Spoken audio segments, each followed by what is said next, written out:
môn này alum ni pi pang met vai ing do bon sang khap ing kecere new free từ thư kena bon sang ta sem tlang ra ne ta bon lum ta belala ne met va kemai dah rot we pe kena bon sang mor nya diga ta cho nên là này hiểm bạ đã bù ra này mệt vả này lum ta bình roh lết bình yuan kia kri hàng nước buồn sang một nhà đại ca đã vua hàng cái đáo lấy tưng nhiều big pet lum ta lại sốt sát nhiều rung răng cầm bằng lại tiếp cận hay một nên mệt vả cái môn này mừng đại vua hàng lại đã rõ vi cơ thời đầm bơi chuyện này là lửa lúc tua này nên cất lại tung klum bằng lại tí nhú pi hàng lại ngã rõ càng pui sắm một pi bằng mạ mừng lâu lúc lâu trước rồi đấy có được na đảng cộng sản Việt Nam bù cướp hàng lại pian lên từ có pi pet nuôi màu hàng lại đáo tự chọn trồng pieng mạ cự luôn ta cái gì ông tới buồn sang từ đội sức nặng dưới đây này mày màu pro màu mạ này lại thư này là đại wa hàng lại ta được nặng buồn sang xem lăng còn là rung răng cái dọn ở đây bao nhiêu chị nên mày lăng rút lên video mày xem nặng mạ ở đây về vừa đã cũng na cho Mỹ America về Việt Nam mút dần sách đen như giáp CPC nó lại nhú hàng lại đặc biệt quan tâm vừa ta mang lần này mong niệm nắp ở đằng cách nhầm mạ prọ ta nhú con nào Việt Nam lên như chỉnh prọ cất như keng rẽ hàng lại tiếp cái nắm nước bờ là dưới này xem lăng biệt từng comment lại chốt. Người phát ngôn Bộ Ngoại giao Việt Nam hôm 11 tháng 1 yêu cầu Mỹ không đưa Việt Nam vào danh sách theo dõi đặc biệt về tự do tôn giáo và cho biết Hà Nội sẵn sàng trao đổi với Washington để thúc đẩy quan hệ đối tác chiến lược toàn diện. Cũng như những lần trước, theo báo chí trong nước, bà Phạm Thu Hằng khẳng định chính sách nhất quán của Việt Nam là tôn trọng và bảo đảm quyền con người, cũng như quyền tự do tôn giáo tín ngưỡng của người dân. Việt Nam lấy làm tiếc và yêu cầu Mỹ không đưa Việt Nam vào danh sách theo dõi đặc biệt về tự do tôn giáo và cần có đánh giá khách quan dựa trên thông tin chính xác và toàn diện về tình hình tự do tín ngưỡng tôn giáo của Việt Nam, bà nói, theo báo Lao động. Ngoại trưởng Mỹ Antony Blinken Giờ lần này đã xem lăng để đã buộc cơ lại con na yuan nên anh nhiều hiếm bạn rằng tun mà rằng trời đã một tụt ố vừa đã biết bằng lại tiếp con na đang cộng sản Việt Nam hắn này lại nhiều cao hàng tập bộ bờ cùng prong lên trong nằm có mút nhú bằng thảm rằng đặc biệt quan tâm nghệ so sắt lại đạo lên trong tự chữa hàng lại pian kê cả cả năm nuôi nên lần này đã bổ nhiều rung vào mạng mừng ra pemut như hiểm pak nâng nó đầm cái nằm bộ màu thau đi piaro yogat yoda Việt Nam như sót đại pian cả đám nước lên mong lại đáo dự hàng trả buồn cung cất lại tiếp ra này ta bản nước rơi thực hiện các bộ luật này xem mới đặc biệt đáng cộng sản Việt Nam như bùng nhạc tuy hàng lại pian ở trả buồn cung rơi thì nhiều ngạo nhiều lăng lại non chinh lập lanh blur blue như bộ rằng đôi do nên lại này lại rằng mạ mang cái nhu bàn cứng lên tầng phù hạ kỹ nhu lên tầng rằng rất rằng có một nhiều lần đấy kèng tính nhầm mạ bọ cái nhu lên tầng đang cộng sản Việt Nam nhưng bạn nhu kèng xịm lẻ lên tầng hàng lại kê cả cái nắm núi lên lúc núi bộ cần cứng kèng làng tùy lần chặt Việt Nam đang chụp cái cái nhu mang thứ này cho nên lu cái đây là kinh lại mạ bọ này này hiếm bạn tổ chức nhân quyền lại kèng phát lại rimpul giờ này em nuôi hạt tiếp bờ lá pre một lại ngay được lại phiền làm nuôi lấy tướng mang non vật lại đạo bộ màu phù lấy tự chọn đối với Việt Nam rạ này bộ màu ngay cất lại đạo lần chặt cái bộ vật nhớ dần vẹn đặc biệt như người vùng Nam tỉnh Tây Nguyên rạ này không này dần bộ màu pre lại ngay lấy tướng lum tạt là cái big pet nhiều mắt nặng buồn sáng để gà tập bố lấy tướng ngạ bia đơ đạn thì nhu lên như đứng rơi ngay là đã nằm cái tưng là phải trả hàng bình quốc tế liên hợp quốc lên lúc rom con cái nhiều ngạ từng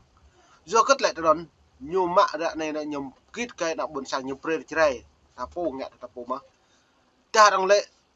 Việt Nam vi phạm nhân quyền của tôn giáo là nhiều mạ tôn giáo nhiều mạ mục sư siêu kim lệ tương nhiều mạ nhân quyền là nhiều mạ này ít thông gà anh ấy kính Phú Yên nợ bực từng rồi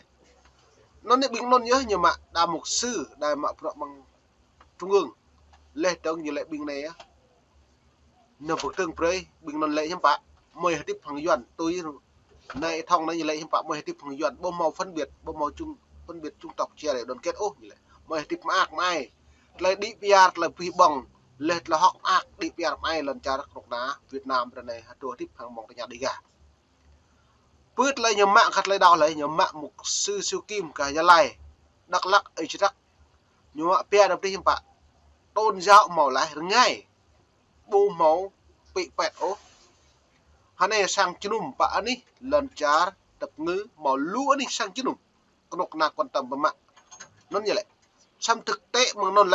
lại đáo bây giờ lại đáo con độc nào rồi ô lại đáo cái nào buồn sang chăng lại đáo con độc nào rồi lại đáo con lần la lại đáo con nào gỡ mình vậy giờ nó này hắn này đang thâu và đáo bỏ mức thì dù ô giờ grim liền đến thun thông tin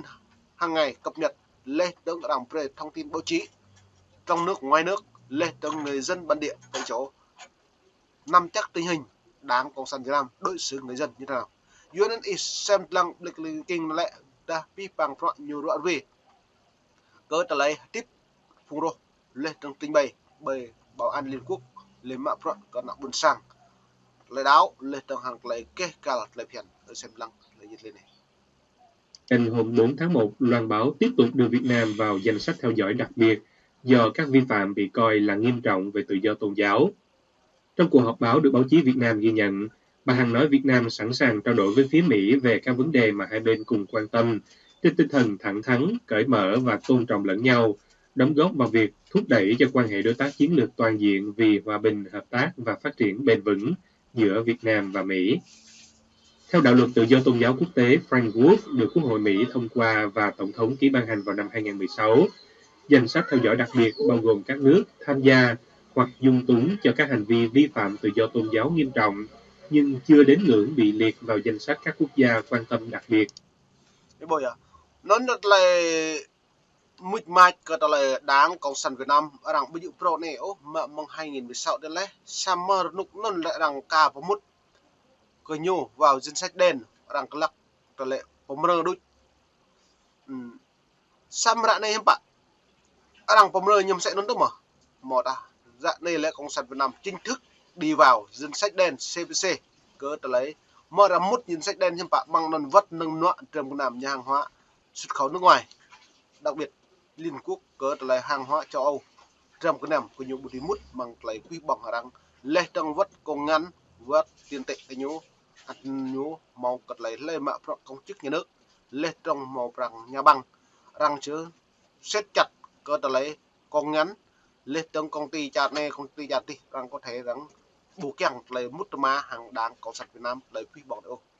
giữa gật giữa đã pi bằng hàng hà tiếp độc là Đảng Cộng sản Việt Nam nhiều lợi dụng Francois lợi dụng có chặt nhau nhiều keng rằng bằng mạng rắc ngàn rằng lên trong bằng nhiều bộ đôi chẳng đi pia nuôi buồn sang bộ phun bộ mộ đến đây xem đăng tức lấy dịch lên này. Ủy hội Tự do Tôn giáo Quốc tế Hoa Kỳ đã nhiều lần khuyến nghị Bộ Ngoại giao Mỹ đưa Việt Nam vào danh sách quốc gia quan tâm đặc biệt vì cho rằng nước này vi phạm tự do tôn giáo nghiêm trọng, có hệ thống và đang tiếp diễn. Bây giờ lưu cha một con cất rằng chi trích của Việt Nam suy lẽ vừa đã có độc năng Đảng Cộng sản Việt Nam sốt lệ phiền dương bom cất là nghe sát cất bộ đáo vẫn gì bìm được bộ đáo mạ cất bìm được bộ đáo dươngนั้นnày lại tru rồi này lâm lờ xa liền pa bắp nhỉ lỡ pa liền xa thôn tua pa đây có đặt một mút nhú bằng danh sách đen CPC nó cất này lại ví dụ pro này đang lên tiếng vừa đã tru này đang cái nhầm mạ pro này lại đặt một mút nhú là cái từ mạ pro nhú nó đặt xem lăng登lại nhiệt lên nó và hàng lại bình phù đô thì lại đây hiếm bại phương hướng lên hiếm bảy cái nhú phương thức cái nhú thực hiện các bộ luật nhân quyền lên từng ai nhú đang tốt đúng mà còn lại những bọn cường hạ đang từng lại này ta xem lăng nhú mạ pro hàng lại kia cả buồn cung xem lăng.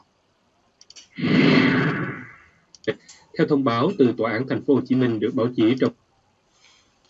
nên môn này mình phải cái bằng một vài buồn sang lầu pimo này có kapap miệt và yang tới buồn sang này ta chế rồi xem lăng lấy video của mình ta này mong nít mong em đủ lo từng độc na yuan rung răng bởi anh đi còn nó buồn cúng lên từng vật luật quốc tế ra nên siết chặt về luật tôn giáo và nhân quyền ở Việt Nam. Thế là này rất căng thẳng, rất là vô rim cho doanh nghiệp,